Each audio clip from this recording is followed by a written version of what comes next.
नमस्कार दोस्तों, डिजिटल ग्रामीण सेवा के ऑफिशियल यूट्यूब चैनल पर आप सभी का स्वागत है। दोस्तों, आज मैं लाया हूं आप सभी के लिए एक नई वीडियो और इस वीडियो में मैं आप सभी को डिजिटल ग्रामीण सेवा की एक नई सर्विस एईपीएस फास्ट के बारे में बताऊंगा और उसमें आपको क्या फायदे हैं उसके बारे में बताऊंगा। आप उसकी ईकेवाईसी कैसे कर सकते हैं, कैसे उसे एक्टिवेट कर सकते हैं, यह सभी इस वीडियो में आप जानेंगे। तो वीडियो में अंत तक बने रहें ताकि आप सभी को पूरी जानकारी मिल सके। और अभी तक आपने अगर डिजिटल ग्रामीण सेवा के इस चैनल को सब्सक्राइब नहीं किया है तो सब्सक्राइब करें ताकि कोई भी नई वीडियो, नया ऑफर या कोई भी इंफॉर्मेशन आती है तो वह आप तक सबसे पहले पहुंचे। दोस्तों, बात कर लेते हैं कि नए एईपीएस में आपको फायदा क्या होगा। सबसे पहले आपको फायदा यह होगा कि आप नए रिटेलर हो या पुराने रिटेलर हो, कोई भी नया मेंबर अगर जुड़ता है आज ही डिजिटल ग्रामीण सेवा में, तो पहले केवाईसी में आपको टाइम लग जाता था, आपका एईपीएस एक्टिवेट 24 घंटे बाद होता था। लेकिन आप अब कोई भी अगर न्यू आईडी लेते हैं या आपके पास ऑलरेडी डिजिटल ग्रामीण सेवा की आईडी है तो आपको आईडी अपनी सिर्फ लॉगिन करनी है, ईकेवाईसी करना है और आपका एईपीएस स्टार्ट। आप अपने कस्टमर को आधार विड्रॉल की सुविधा दे सकते हैं और साथ ही कमीशन सबसे ज्यादा कमा सकते हैं, जिसमें हम आपको दिखा भी देते हैं। अगर अब आप नए एईपीएस से, जिसका नाम एईपीएस फास्ट है और इंस्टेंट एक्टिवेट होगा, उसमें अगर 201 रुपए से लेकर अगर 500 तक आप विड्रॉल करते हैं तो जिसमें आपको 0.25 यानी 25 पैसे मिलेंगे। अगर आप 501 से 999 तक करते हैं तो आपको 1.5 रुपए मिलेंगे और अगर आप 1000 से 1499 तक करते हैं तो आपको 3.5 रुपए कमीशन मिलेगा। अगर आप 1500 से 1999 तक करते हैं तो आपको 5 रुपए कमीशन मिलेगा। 2000 से अगर आप 2499 करते हैं तो आपको 6 रुपए कमीशन मिलेगा और साथ ही आप 2500 रुपए से 2999 तक करते हैं तो आपको 8 रुपए कमीशन मिलेगा। और अगर आप 3000 से 10,000 रुपए तक अपने किसी भी कस्टमर का विड्रॉल करते हैं तो आपको 11 रुपए तक कमीशन मिलेगा। साथ ही आप कभी भी अपने कस्टमर का विड्रॉल करते हैं तो उसके साथ आप मिनी स्टेटमेंट कर सकते हैं, जिसमें आप 2 रुपए अतिरिक्त प्राप्त करेंगे। और जिस भी कस्टमर को आपके अगर 10,000 से ज्यादा विड्रॉल करना चाहता है तो कुछ ऐसे बैंक है जिसमें आप आधार पे के द्वारा, एक बार आपने एईपीएस कैश विड्रॉल से 10,000 निकाल लिया तो दूसरी बार नहीं निकलता है, लेकिन ज्यादातर 80% बैंकों में हो जाता है। अगर कस्टमर को 20,000 की जरूरत है तो आधार पे से निकाल सकते हैं, जिसमें आपको मात्र 0.25% चार्ज लगेगा।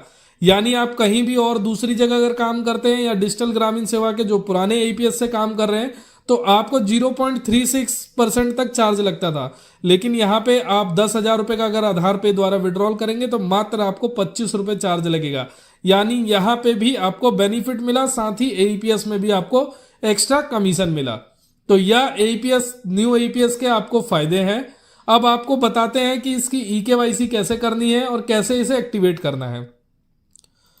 आपने चाहे आज फर्स्ट टाइम रिटेलर आईडी अपनी लॉगिन करी हो या फिर आप पुराने डिजिटल ग्रामीण सेवा के रिटेलर हो, आप जब अपनी आईडी को लॉगिन करेंगे तो लॉगिन करने के बाद आपको सबसे पहले ही ऑप्शन आएगा, यहाँ पे आप देख सकते हैं एईपीएस फास्ट का, ठीक है, जिसपे आपको क्लिक करना है। क्लिक करने के बाद आप देखेंगे ऐसा ऑप्शन खुलेगा।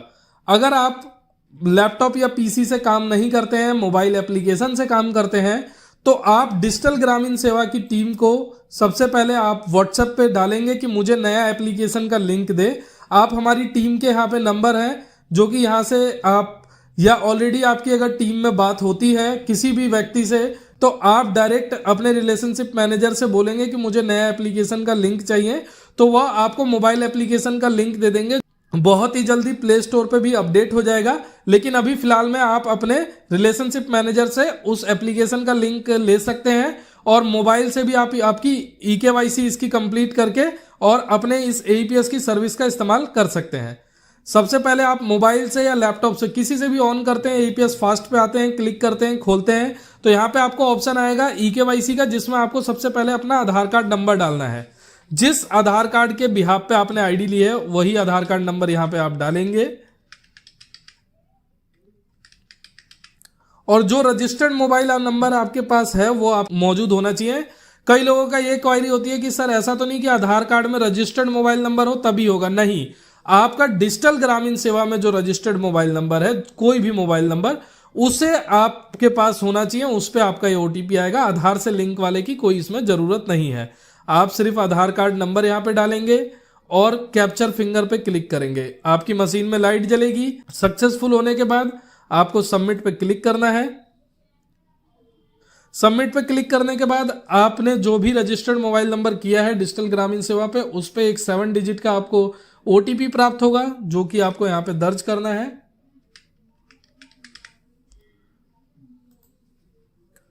ओटीपी दर्ज करने के बाद यहां पे आप देखेंगे कि आपकी ईकेवाईसी सक्सेस हो चुकी है। ईकेवाईसी यहां पे सक्सेस होने के बाद आप सर्विसेज पे एक बार क्लिक करेंगे और अपने इस पेज को रिफ्रेश करेंगे। कोशिश करिएगा या तो अपनी आईडी को आप लॉग आउट कर दें, या फिर आप अगर मोबाइल एप्लीकेशन से भी चला रहे हैं तो अपनी आईडी को एक बार लॉग आउट कर दें ईकेवाईसी के बाद, और दोबारा अपनी आईडी को लॉग इन करें। जब आप अपनी आईडी को लॉग आउट करके दोबारा से लॉग इन करेंगे और एईपीएस फास्ट पे जाएंगे तो आप देखेंगे यहाँ पे अब आपको बैलेंस इंक्वायरी, कैश विड्रॉल, आधार पे, मिनी स्टेटमेंट, सभी चीजों का ऑप्शन यहाँ पर आपको आ जाएगा। तो आप अपनी इसी तरह से आसानी से ईकेवाईसी को कंप्लीट कर सकते हैं अपने मोबाइल एप्लीकेशन से भी, और अपने लैपटॉप से भी, और अपने पीसी से भी। मंत्रा या मोरफो डिवाइस में लाइट नहीं जलती है या कुछ भी एरर आता है तो आप हमारी टीम से कांटेक्ट करें और आपकी ये जो प्रॉब्लम है वो रिजॉल्व कर दी जाएगी। तो इस एईपीएस को आप एक्टिवेट करके ज्यादा से ज्यादा बेनिफिट्स कमा सकते हैं। साथ ही दोस्तों, वीडियो को खत्म करने से पहले मैं आप सभी से एक और बात बताना चाहूंगा जो कि बहुत जरूरी है, कि आप जब भी डिजिटल ग्रामीण सेवा की या कोई भी आप अपनी नेट बैंकिंग चलाते हो या कुछ भी, तो ये बैंकिंग से रिलेटेड बहुत एक जरूरी चीज है कि आप अपने आईडी पासवर्ड को किसी के साथ साझा ना करें। डिजिटल ग्रामीण सेवा का कोई भी अधिकारी आपसे कभी भी आईडी पासवर्ड या आपका ओटीपी आपसे नहीं मांगेगा।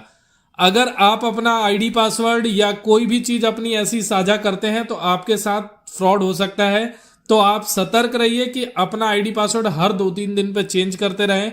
हो सकता है आपकी दुकान पे कोई पर्सन आता है जिसने आपको आईडी और पासवर्ड डालते हुए देख लिया है, या हो सकता है आपने पासवर्ड को अपने सेव किया है और उसने आपकी सेटिंग में जाके उस पासवर्ड को देख लिया है और ढूंढ लिया है, निकाल लिया है, तो हो आपके जो वॉलेट का पैसा है वह आपके साथ फ्रॉड कर सकता है।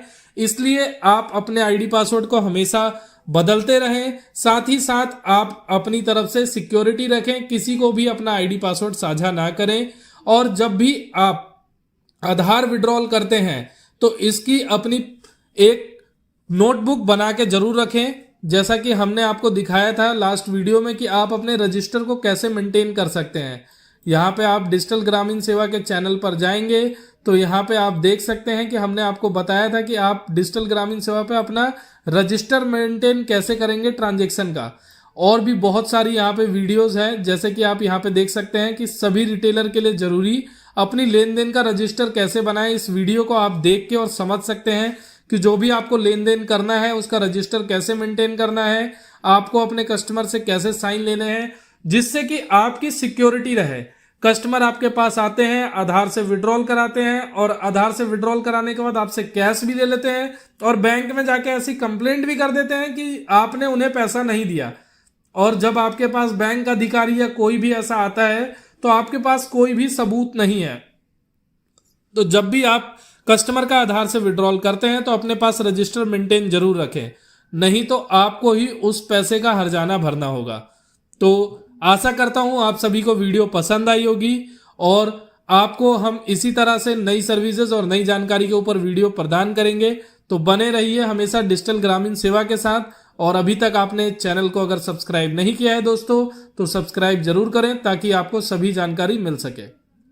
आज की इस वीडियो में इतना ही। हम आपसे फिर मिलेंगे एक नई वीडियो, एक नई जानकारी के साथ। जब तक के लिए दोस्तों नमस्कार।